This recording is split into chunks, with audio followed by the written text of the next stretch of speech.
और इसी बीच बड़ी खबर आपको महाराष्ट्र के पालघर से बता दें, जहां पर एक चलती बस में आग लगने से अफरा तफरी मच गई। हालांकि बस चालक की सावधानी से बस में सवार सभी यात्रियों को सुरक्षित बाहर निकाल लिया गया।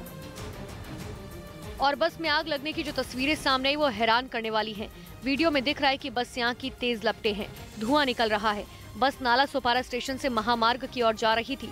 इसी बीच बस जैसे ही नाला सोपारा पूर्व के धानीव बाग इलाके में पहुंची, बस के इंजन से धुआं निकलने लगा। फिर बस का ड्राइवर सावधानी बरतते हुए बस को सबसे पहले किनारे पर ले जाकर रोकता है और बस में सवार सभी यात्रियों को तुरंत बाहर निकालता है। बस में सवार 15 यात्रियों के सुरक्षित बाहर निकलने के बाद बस ड्राइवर ने आग लगने की सूचना दमकल विभाग को दी, जिसके बाद घटनास्थल पर पहुंची दमकल की टीम ने कड़ी मशक्कत के बाद आग पर काबू पाया, लेकिन तब तक बस का ज्यादातर हिस्सा जलकर राख हो गया था। हालांकि बस में शॉर्ट सर्किट से आग लगने की आशंका जताई जा रही है, तो वहीं पुलिस भी मामले की जांच में जुट गई। खबर है कि भारत के स्वदेशी टैंक अर्जुन को आधुनिक तकनीक से लैस किया जाएगा, जिसके बाद वो पहले से ज्यादा घातक बन जाएगा। क्योंकि अर्जुन मार्क 1A टैंक को एडवांस तकनीक से लैस करने की तैयारी है। बताया जा रहा है कि अपग्रेड के बाद इस टैंक की मदद से दुश्मन पर सटीक निशाना साधना पहले से ज्यादा आसान हो जाएगा, क्योंकि इसके लिए अर्जुन में ऐसे सेंसर लगाए जाएंगे जो दुश्मन की लोकेशन की सटीक जानकारी देंगे। यही नहीं, कहा तो यह भी जा रहा है कि अपने दुश्मन को पकड़ने के लिए इसमें जीपीएस भी लगाया जा सकता है। और इस तकनीक से टैंक को लैस करने के लिए पूरा एक सिस्टम तैयार किया जा रहा है, जिससे दुश्मन का पहुंच को पहचानने, ट्रैक करने, उस पर हमला करने में भारतीय सैनिकों को मदद मिलेगी।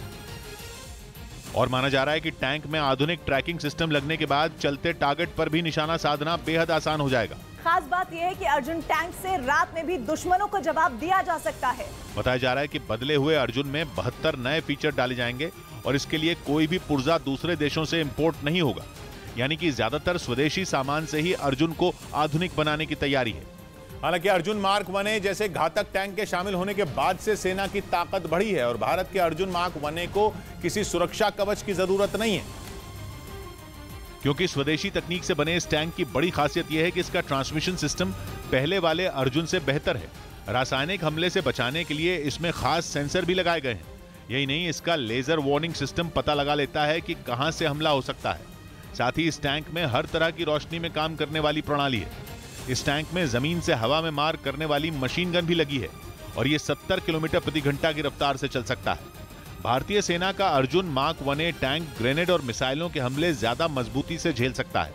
ऐसे में आधुनिक तकनीक से लैस होने के बाद ये और घातक हो जाएगा। पुणे में बारिश ने तबाही मचा दी। महाराष्ट्र के पुणे में हुई भारी बारिश और तूफान की वजह से कई जगह पेड़ उखड़कर गिर गए। वहां के येरवड़ा इलाके में एक पेड़ ऑटो रिक्शा पर गिर गया, जिससे ऑटो ड्राइवर की मौत हो गई। रेपो रेट में हुई बढ़ोतरी के बाद एचडीएफसी बैंक ने सभी तरह के कर्ज की ब्याज दर 50 बेसिस पॉइंट बढ़ाने का ऐलान किया। वियतनाम ओपन बैडमिंटन टूर्नामेंट में रोहन कपूर और एन सिक्की रेड्डी की जोड़ी मिक्स डबल्स के सेमीफाइनल में पहुंच गई। पिछले हफ्ते ही इस जोड़ी ने छत्तीसगढ़ इंटरनेशनल चैलेंज के मिक्स डबल्स का खिताब अपने नाम किया था। इसी बीच खबर यह है कि भारत के स्वदेशी टैंक अर्जुन को आधुनिक तकनीक से लैस किया जाएगा, जिसके बाद वो पहले से ज्यादा घातक बन जाएगा। लेकिन दूसरी तरफ उत्तर प्रदेश के फिरोजाबाद में पुलिस ने अवैध शराब को नष्ट किया। अधिकारियों की मौजूदगी में करीब 9000 लीटर शराब नष्ट की गई, जो अलग अलग मामलों में जब्त किए गए थे। इससे पहले जब्त शराब को नष्ट करने के लिए मिट्टी खोदने वाली मशीन से एक बड़ा गड्ढा किया गया और फिर उसके बाद कुछ बोतलों को खोलकर उसमें रखी शराब को गड्ढे में गिराया गया, तो कई शराब भरी बोतल को ही गड्ढे में फेंक दिया गया। हालांकि जब शराब को गड्ढे में फेंका जा रहा था, तभी गड्ढे में जमा किए गए शराब में आग लग गई, जिससे कि आग की तेज लपटें निकलने लगी। हालांकि गड्ढे से निकलती आग की तेज लपटों के बीच सावधानी से सभी जब्त शराब को गड्ढे में फेंक दिया गया। पुलिस की माने तो आबकारी विभाग के 208 मुकदमों के तहत 7929 लीटर शराब को जब्त किया गया। जब अवैध शराब को नष्ट किया जा रहा था, तो पुलिस और जिला प्रशासन के कई आला अधिकारी मौके पर मौजूद रहे। उत्तराखंड के देहरादून से दिल दहला देने वाला एक वीडियो सामने आया। वहां तेज रफ्तार मोटरसाइकिल ने एक महिला को जोरदार टक्कर मार दी। ये घटना 27 सितंबर की बताई जा रही है, जिसका सीसीटीवी वीडियो अब सामने आया, जिसमें मोटरसाइकिल उस महिला को टक्कर मारती दिखाई दी। इस घटना का जो वीडियो सामने आया, उसमें सड़क से एक मोटरसाइकिल गुजरती नजर आई। उसी दौरान एक महिला सड़क पार करती दिखी। जैसे ही वो सड़क के बीचों बीच पहुंची, सामने से आ रही तेज रफ्तार मोटरसाइकिल ने उसे जोरदार टक्कर मार दी। मोटरसाइकिल की स्पीड इतनी तेज थी कि उससे टकराते ही महिला हवा में उछलकर काफी दूर जा गिरी। इस हादसे में महिला बुरी तरह घायल हो गई, जिसे फौरन अस्पताल में भर्ती कराया गया, जहां उसका इलाज चल रहा है। और बड़ी खबर आपको जम्मू कश्मीर से बता दें, जहां पर बारामूला और बांदीपुरा में भारी मात्रा में हथियार बरामद हुए। बारामूला में पुलिस और आतंकियों के बीच मुठभेड़ में के बाद 2 आतंकी मार गिराए गए। मुठभेड़ में मारे गए आतंकियों के पास से 2 AK-47, एक पिस्टल समेत कई सामान बरामद हुआ। तो वहीं जम्मू कश्मीर के बांदीपुरा में नियंत्रण रेखा के पास नौशेर गुरेज इलाके में भारी मात्रा में हथियार और गोला बारूद बरामद हुआ है, जिसमें 7 AK-47, 2 पिस्टल, मैगजीन, 13 ग्रेनेड और अन्य सामान शामिल है।